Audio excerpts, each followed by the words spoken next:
what I'm hoping to achieve is to help you ground some principles around of which you can develop some of your own strategy. If we just step back to some of the numbers, we are changing at a rapid pace. I don't think there's any secret whatsoever. Any of you who've got track record in the contact center space will know that this is really quite recent. Voice rules. Voice has always been there.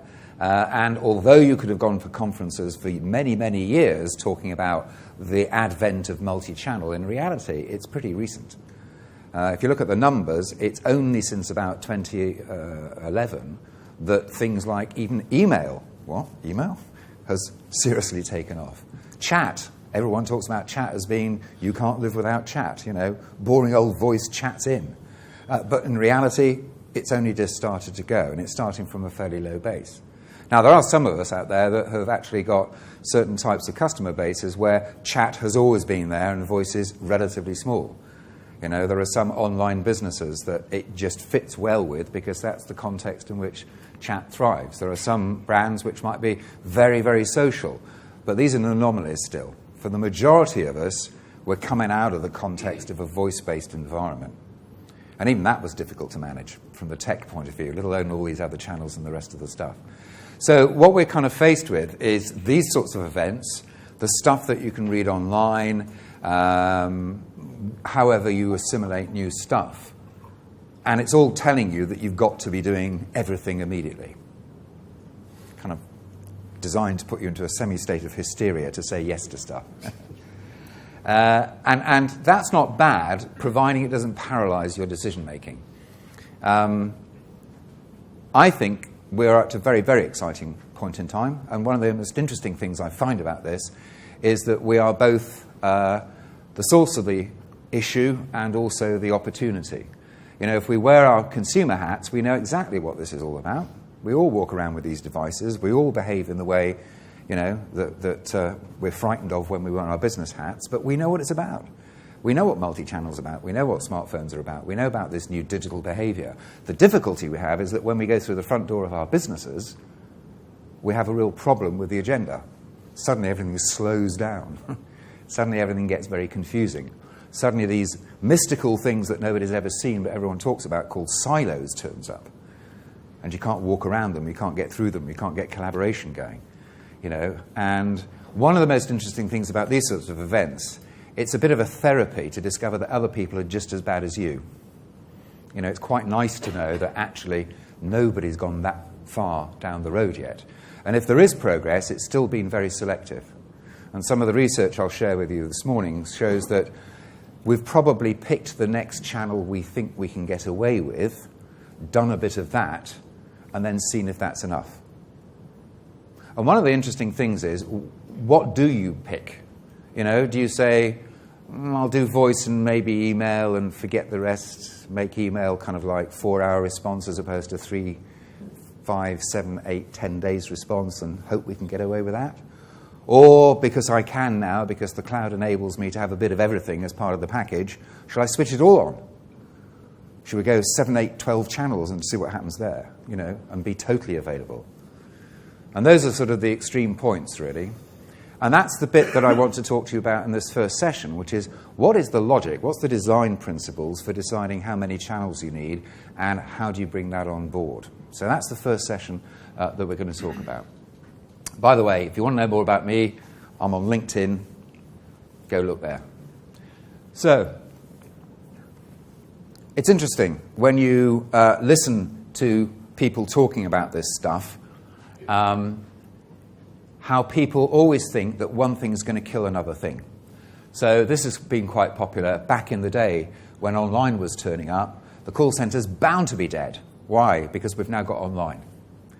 What's interesting, if we do have an online presence, how much traffic still comes from the online back into the call centre? Here we go. That's a favourite one at the moment. Phone. Ugh, how old-fashioned is that? Digital definitely doesn't include phone. Yeah, but digital, VoIP. I thought voice was digital these days. No, but it's not digital, is it? And you're looking at a certain generation of person going yuck to voice. It's all got to be digital. Well, what does digital mean? Well, it means, and then suddenly you hear people say, oh, digital is absolutely chat. It's completely a bona fide candidate for being digital. And then you hear people go, email's digital. And you go, oh, that's about as old as voice as well. So is fax digital? And it's a completely stupid thing to talk about digital as a number of channels. It just doesn't make sense at all. So what is digital? And it's everything and nothing. It's one of those fat words that's going to explode by the 31st of December this year and mean nothing. And it has to be retired because it's contaminated for a while. And it's an interesting thing when you hear that word digital. What does it really mean to you? And that's actually quite a good conversation to have with your team. Debunk and say, we're going to talk for 15 minutes now without using the D word to see what our strategy is. It's interesting to see what comes to the surface. Everybody just wants self-service. That's a very popular one, particularly with people like governments and other industry sectors which have got no money. We must be digital by default because we can't afford the old ways. And it's interesting that, therefore, self-service is going to work. Now, again, anybody that's been to conferences for the last 15 years will know that's not a new idea. Self-service is not a new idea. But how much self-serve really takes place? Not as much as everyone would like it to. And one of the big problems with self-service, by the way, is the user experience sucks. It just doesn't work for us, so we will hit 0 and we will wait in the queue to talk to a human being. Behaviourally, we might well, in our 24/7 empowered universe, prefer that, but nonetheless, we've got to make that work before that becomes true. And we have other myths. Millennials, oh, goodness me, don't put a phone in front of them. How embarrassing is that? Yeah? They just touch type. Do that stuff all the time like that. And yet, if you look at millennials in their life, I don't see anybody that zipped their mouth at that age group and said, I'm not talking anymore, it's just too uncool. Email to phone, chat than email, tweet to chat. Do you get the feel? It's a bunch of unconsidered prejudices, in other words, in terms of what you need to make this stuff work. And that's the common wisdom. But my view is this. That's actually the reality. As a customer, as a human being, by the way, you will always take the path of least resistance, will you not? In order to get what you want. And this is the interesting thing. From your perspective, trying to design a channel strategy, whatever's driving you, and the money is bound to be part of that equation, you're going to try and get me to do certain things. And as I'm showing here, we are always going to get around to that. IVR has been put in for one main reason, to get you to collaborate in a certain way. And yet the number of people that jump out the IVR queue is enormous. We will not be boxed. We will do what we want to do. That's an interesting idea. Is that what being customer-centric means? What does that actually mean if we listen from their perspective and start from that position to figure out what works? And I think one of the key things that this whole thing about multi-channel throws up is it really is not about the tech in the first instance. I mean, the tech probably is at a point where it works more or less. Let's just say that's pretty good. That's enough to get this thing going. But you don't need to start at that particular point. Where you actually need to start at is what drives my decision-making as far as this is concerned. Steve Morell, the bottom part of the slide there, is, I don't know if his name's now over here, but Contact Babel is a fairly well-known piece of industry research. Steve was doing it with Data Monitor for a previous 15 years before he did this. Trust me, he's been watching the call center grow for the last 30 years, pretty much. And his points are very interesting. And his research, which I use, is really dull. There's no, chat is the new thing. WhatsApp messaging is inevitably the future. He's not about that at all. He's just about watching the paint dry. And his statistics, which I'll show you in the second session, it's all about voice, voice, voice, voice, voice. Email a little bit, So he's very conservative in terms of the way that he sees stuff. And his point there is absolutely on the money. You can be excited as you want in terms of a new channel, but if it doesn't work for me as the customer, I ain't doing it. I'm not doing it. So What is the logic in terms of what works then for getting people to do it? And it sort of comes back down to this. It kind of comes back down to the way that we see our contact centres, see ourselves in the context of the industry, and decide what matters. And you can summarize and boil this down to a very, very simple thing. If you run a contact centre, you're probably operating out of two never-ending ambitions, which in many respects conflict. On the one side, you need to reduce your cost to serve. You've gone offshore. You've gone for the cheapest source of labour. You obsess about the fact that they go out the room for more than 15 seconds because it ruins your AHT. You find every single way to squeeze the pip and get a little bit more productivity out of that human being. And you have continued to do that year on year on year. On the other hand, you're meant to make customers happy. And up until very recently, you'd best know which one of those objectives mattered the most if you wanted to keep your job next year. And if I go around, if you go around any of the call centres that are out there right now, we are still all emerging from the context of that cost optimization model at the end of the day. Everything is micromanaged, buttoned down, measured by the minute. And although we may have those two things, we often don't take the conflict out of the operating environment still. So we're chivvying people along, saying, please make sure you deliver a great NPS score, because that's another thing I need to survive. And by the way, don't blow your AHT. And so much of the time, advisors and team leaders are still the meat in that sandwich between those two worlds at the end of the day. So we run very much an inside-out agenda. And by the way, what might be interesting for you as one of your tasks going back today is go and look at the visual part aspect of your contact centre environment. Go and look at the wall boards, go and look at the screens, go and look at what you've got on the notice boards, and see whether or not that conveys an inside-out, in other words, our agenda, or whether or not it conveys an outside-in, i.e. the customer agenda. Because again, if you look at those wall boards and what you're putting up on those wall boards, you're talking about your agenda, the number of people in the queue. You're talking about productivity. We don't know at all what the reasons for the call, the communication, the interaction is. That's very difficult to see. That's always after the event. And anyway, it's only ever communicated in terms of the advisors ticking a certain box. And you ever notice with call dispositions, there's always a thumping great thing at the end called other, 20%, because we don't really know what's gone on with it. So our grasp on customers is thin. Maybe marketing comes up with an occasional mystery shop, or maybe, occasionally we get a bit of feedback coming in from customers. Who's running something at an industrial level around of post-interaction feedback? In other words, as a matter of course, once customers have done their thing with us, we're asking them, how was it for you? Can I have a show of hands who's doing that yet? Okay, if you have a look around the room. So we've probably got about just over a third, maybe going up to half.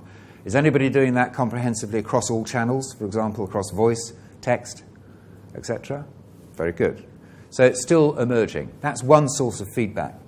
And again, it's an interesting thing, by the way, the voice of the customer, you shouldn't really restrict yourself to just one perspective.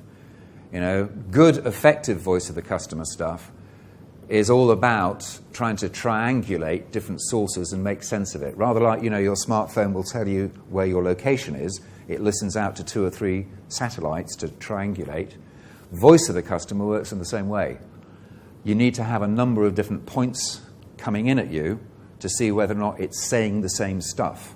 And if it is, then probably it's right at the end of the day.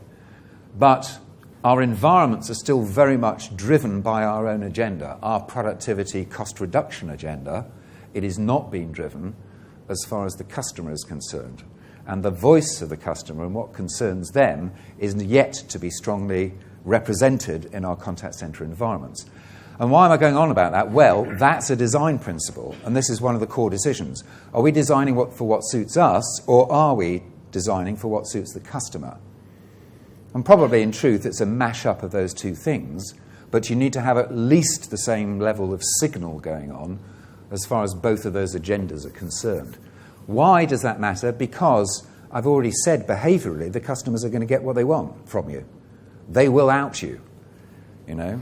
It's interesting to look at social customer service traffic in terms of where that originates from.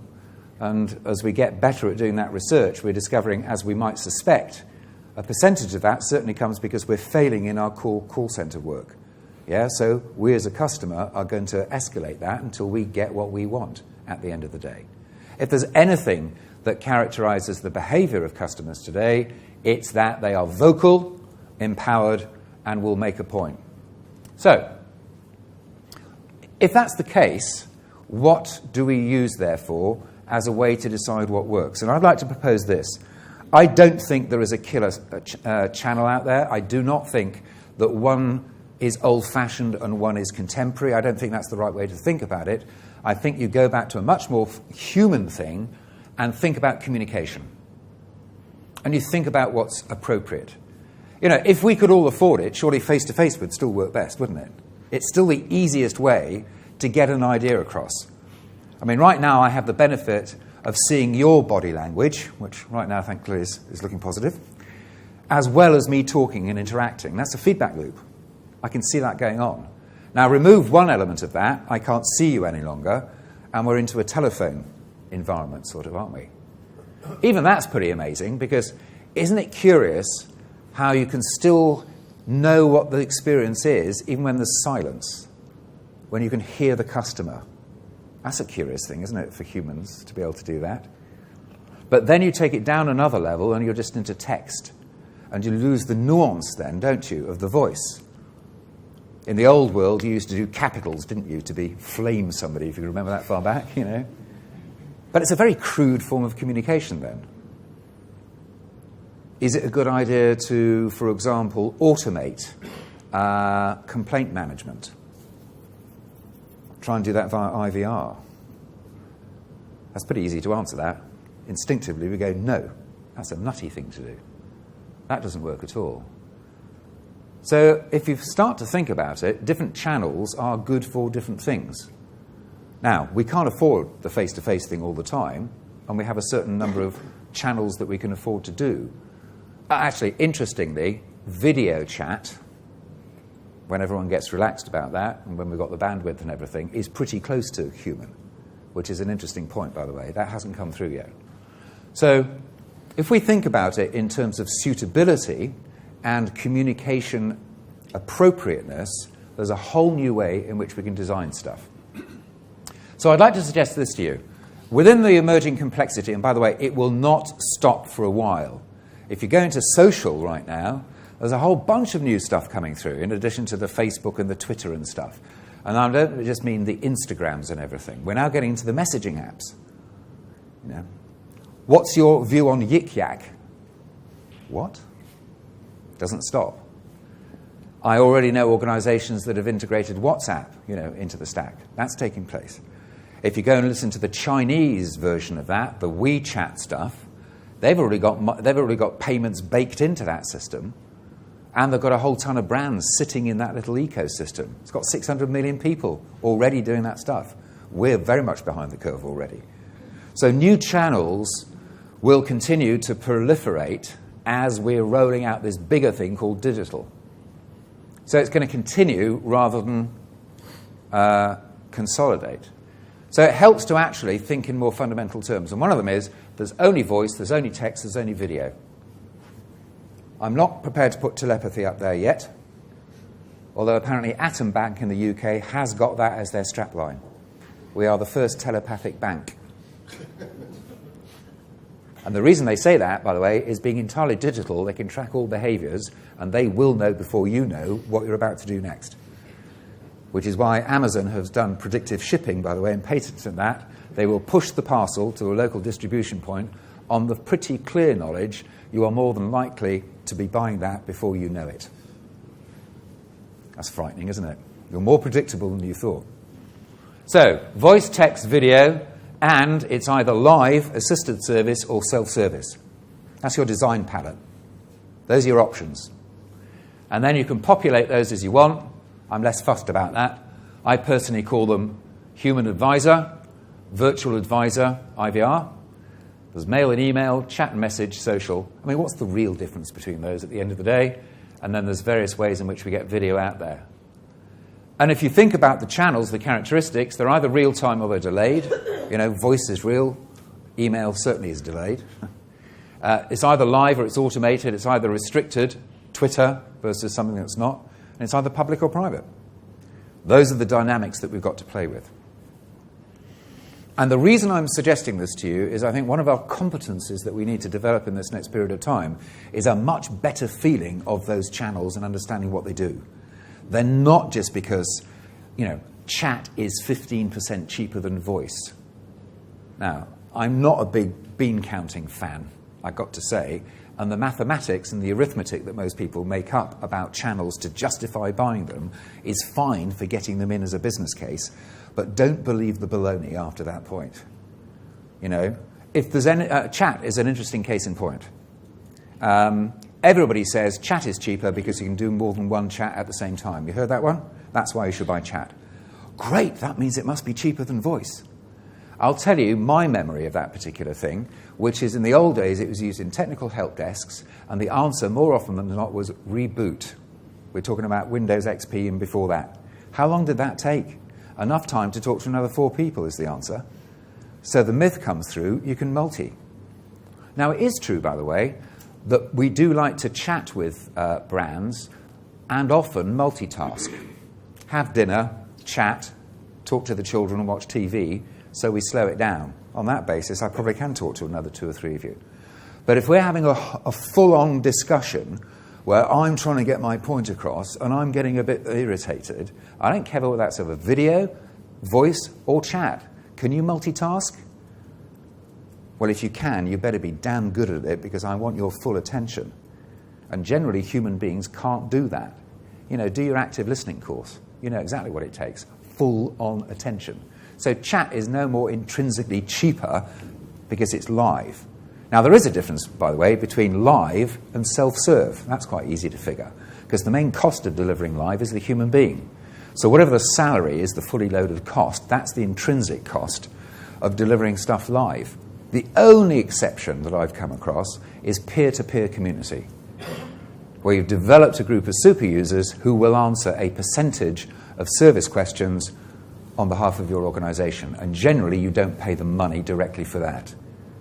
Now, that's the only example where I know that live is cheaper. So, that's your design environment. Let's now go into an example of this unique stuff. And this is a way of thinking about what channel works for which situation. Let's just take voice, because we know it best. The characteristics of that is real-time, it's live, it's unlimited, and it's a private form of communication. I would say this about voice. The strengths, it's great at resolving issues when it's complex, and also that complexity can trigger emotional reaction. You know, our self-service, when it's a knowledge base with a bit of AI in the middle of it, possibly fronted by a virtual advisor, that is getting smarter, without a shadow of a doubt. Some huge advances, and everybody's going, it's a bit frightening where all that's going to. However, if you have got a problem, and the core of the problem is I don't know what the problem is, sorting out and defining that problem is still best done by a human than by a machine. We're still in that era. So therefore, complexity is still best done human, and emotion is still there, as I've just said, problem solving. When the nature of the issue is not clear, plenty of expert questioning is required. Relationship building. I would suggest to you it's a bit rude to automate relationship building. You are important to us. Thank you for being our customer. By the way, this is an automated text. Please do not respond. It doesn't kind of convey the right sincerity at that point. If you mean it, invest in humans to do that. Complaints, particularly, by the way, with low trust, low tolerance negotiations. You know, there's actually a good argument when video becomes more popular to see whether or not video is better at sorting out complaints, where I can see a human being and they can see me, and therefore we can get this body language bit included in the thing as well. I think there's a good argument for that. And it's no coincidence on that basis, where you've probably noticed with Twitter, some organisations will identify individual first names, and some of them, although it's gone a bit out of fashion these days, is to also have the visuals of the advisors on the handle as well, which again is all about trying to build initial trust, because some of those discussions might be difficult. And I would say another thing that voice is fantastic about is I can say more to you in a minute talking than I can tap. So in terms of learning customer requirements, from your perspective organisationally, if you have analytics, you will learn more from a minute's worth of voice than you will from a minute's worth of text. It's the most concentrated form of communication on the planet. So, summarise that. Voice. Scenarios are when it's complex, emotional, and when it matters. Examples like problems, complaints, and retention. Those are the times when you should use voice. Would you buy that basic analysis? Right, so, one thing you can immediately do with that is to say, right, when I get back, let me now have another look at what my inbound traffic is, see if I can segment it by that, and in theory, all things being equal, everything else that doesn't fit into that category is dealt with by either another live channel or possibly by self-serve. And what you will find is you're using voice when you don't need to be using voice at the end of the day.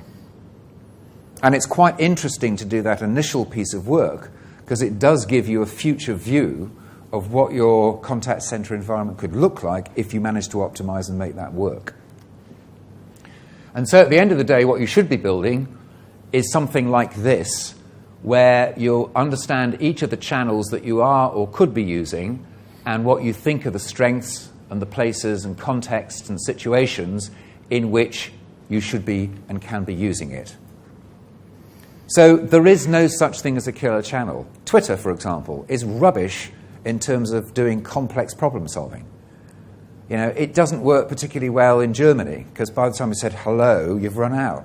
It just doesn't work. But on the other hand, Twitter is excellent for real-time messaging, for real-time alerting, for the sheer convenience of me walking down the street saying, where's the store? I don't want to go online. I don't want to go and find your website. I don't want to wait until somebody pops up on chat to talk live on text. I don't want that. I just want to say, where are you? And we all know in social it's your job to catch the ball, to be listening out. So that's, in that context, superb. On the other hand, I might be somebody that really doesn't want to parade my questions in public. So what do we do there? And it's no coincidence that actually SMS is coming back. Well, it kind of never arrived, really, in the context of contact centres, but it arrived in terms of our behaviours for years. And now we're beginning to discover that you can incorporate that into the mix. So in other words, understand the situation the customer is in, understand what channels are good and not so good for, and you have the basis of a match. So, forget the channels to begin with, understand your journeys. Could I have a show of hands, people who are actively doing mapping of the customer journeys? Any hands up for that? Okay, it's worth having a look around the room. Right, so we're probably about a quarter on that route. This is coming from another discipline at the moment, generally speaking. If you've got people who are walking around the place with customer experience in their title, expect mapping to be turning up in the not-too-distant future. That's one of their core parts of their toolkit. They also do the voice of the customer stuff. Why is mapping... by the way, the picture in the background there is just one way to look at it. What they are about is to say that customers do things with us, which you could call journeys. I think the word journey is not a good one, by the way. But essentially, you're trying to capture a key series of tasks which culminate in something done or achieved. And stepping back, you've got the classic journeys like onboarding, leaving, problem resolution, billing. Can't really get away with that one. And then things that might be peculiar to your particular vertical. If you want, those are quite simply those sorts of things.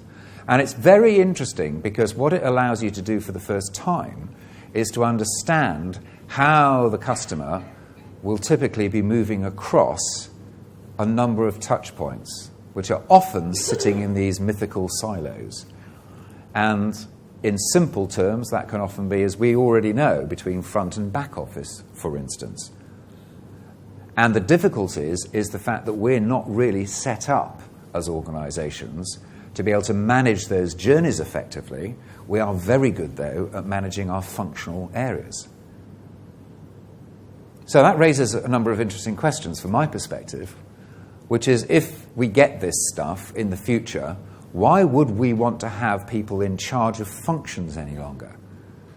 Why wouldn't we be wanting to be in charge of journeys? You know, that's what we're doing. We're delivering X number of journeys. Surely that's the core reason why this business exists.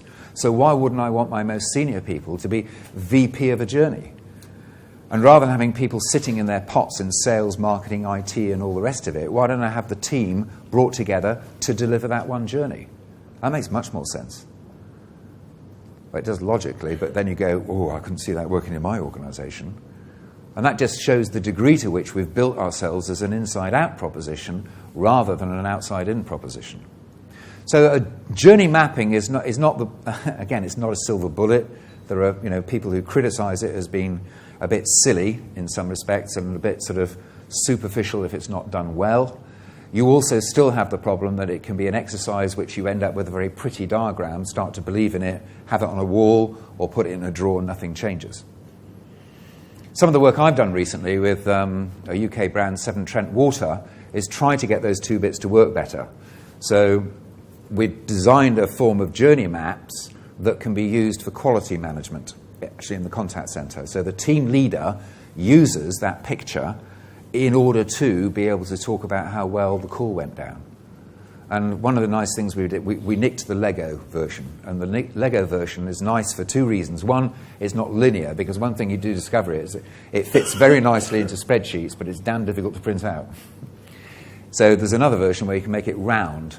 And there's a simple concept, which is before, during, and after. There's three key stages of a journey. And what gets to be interesting from a contact centre perspective is you get to understand what happens before people turn up in the contact centre. I mean, one of the classic things that most of us are now probably aware of is this point. Most people don't begin their journey by phoning you up, do they? That's not where the journey's begun. The journey's probably begun, oh my gosh, the boiler's burst. First time that's happened in 6 years. Don't even know which boiler it is. How do I find that out? Go and have a look. So you probably stub your toe, find out something, get irritated, and see, roughly speaking, what it's called. And then what's the first place you go to? Google. Search box. So interestingly, the majority of journeys actually begin on a search box, which gives you a huge clue about what you should be trying to achieve, because if the nature of the question is relatively simple, how many people methodically SEO their knowledge management? Because surely a huge hit is to take all those simple questions and make sure they appear above, yes, the line, as they say, on the screen, and bang, bingo, you've got the answer hole in one. It's much better if they can see the answer displayed by Google than if they have to go onto your FAQ and use your search. I don't know if you've ever noticed it, but most intranet search results suck relative to Google's. You end up with 1 million of irrelevant things, and at least Google's a bit tighter. And the reason for that is very simple. Google does not give you access to the real web. It gives you access to its highly indexed and cultivated and manicured version of the web, which is why you get a better experience. Except you don't do that on your own internal knowledge, which is why you get a huge level of irrelevancy. So, just en passant, if you've SEO'd that well and it appears in Google, your customer clicks that, gets the answer, and is away. Very sweet. It's worked hole in one. Extremely powerful. Now, you only know that and you only start to get aware of that when you start to think about journeys. I'll give you another example, which is if you're into NPS and you want to deliver a great experience, but something further upstream has happened before the customer comes and sees you, You know, you might be the complaints department. That's an easy one. Complaints are a result of failure before. So you've got people coming in at you who are already upset. That's a clear example. But also in many of those other journeys, it hasn't worked. The onboarding is often not done as well as it should be in organisations. And as a result of that, we're not in the right space when we finally talk to you. So it's interesting to know from a call centre perspective what's already gone down. It can also help the advisors understand the context in which they need to be responding to that person to begin with. It also explains, if you have an after phase, why you're not just being a nerdy team leader and nasty for the sake of it, why doing that particular procedure matters, because there's the downstream consequences of not getting that stuff right. So, very powerful thing that you can use in lots of practical ways. Journeys I would commend. So think journeys. There you go. The man who got this stuff right earlier than most people. You start with the experience and you work back towards the tech. The other thing is create escalation paths. Understand that we want as customers to move quite easily, and this is an easy one to spot, that on social, assuming you're comfortable being in channel, there are times when it does need to be private. And the trick here, by the way, is that we move from Twitter to Chatter with the same advisor staying in context. So one of the things about effortlessness and seamlessness is that you need to sometimes be able to move between those channels, retaining context. The other thing as well is some channels are great. Even peer-to-peer only delivers maybe 40-60%, in which case, what happens then? What happens then? I'll give you another good one. Online banking works pretty well. It's great. It is self-service. However, what would happen if you discovered you were minus 5,000 as opposed to what you thought was going to happen plus 5,000? Do you want more self-service at that point? Hell you do. You want to talk to somebody and say, what's gone wrong? So always build escalation from each individual touch point. Why might we use different channels? Well, the answer is tons of reasons, actually. And it leads me to say one thing you should be doing is collecting insight into why customers do certain things in certain ways and what they're attempting to achieve. Sometimes the task drives choice of channel. Fastest, easiest. The importance we attach to it. Do you really trust that email thing? If you really have to get an answer quickly? It's just a big void it goes into. Do you really trust it? No, you've got to phone somebody. Why people like chat a lot is you get an audit trail sometimes, although not a lot of us actually publish that capability. You can have an audit, a transcript. Why? Because we don't trust you in terms of you making your promises. That's why we like chat. Sometimes, by the way, I can't use certain channels because it's not appropriate. I'm in the airport. It's a private matter. I'm not going to talk. I'd like to tap. Sometimes I can't tap because I'm out of signal. You know, understand the context. Sometimes I'm squished at lunchtime. I need to do it in another way. And, by the way, there is the fact that you prefer certain forms of communication. That drives preference as well. And then the final thing is, do you promote your channel choice? A lot of us, still coming out of the context of cheapest, are very reluctant. You know, we still find it difficult to find a telephone number on a website, don't we? Because that was the new thing that meant we didn't have to do call centres. But if you step back, that's a stupid idea. We should be promoting our service mix. And we should be saying which channels to use at which times of the day and how you can get resolution going down. Educate the customer. They're going to be a better frame of reference. Don't hide that stuff. So sometimes they don't use it because they just don't know it exists. And by the way, it changes fast. That's a frightening picture. That says just between that group and a slightly younger group, already they're using a different mix of social. That will continue. So, one way through on that is this. Why don't you ask them? Why don't we get clear at onboarding, major points of renewal, cross-selling, any significant point, start to collect that stuff and say, well, how would you like to communicate with us?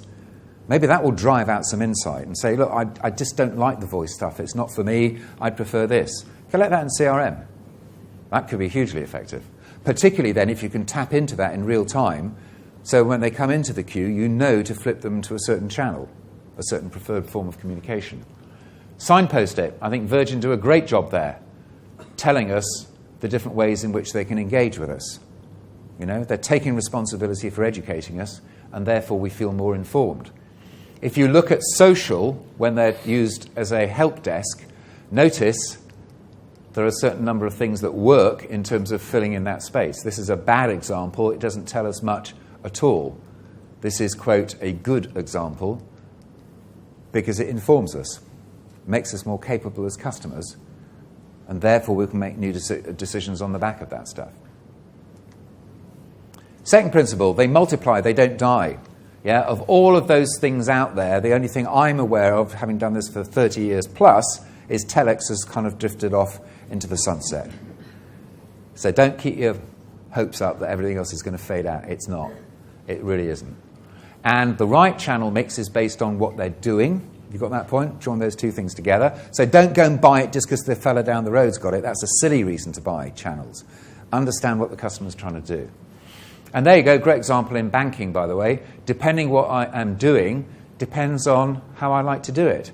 And the dark colours say there's consensus around that. So, ATMs have really worked as a way to withdraw money. It seems to work. It's appropriate. It's great.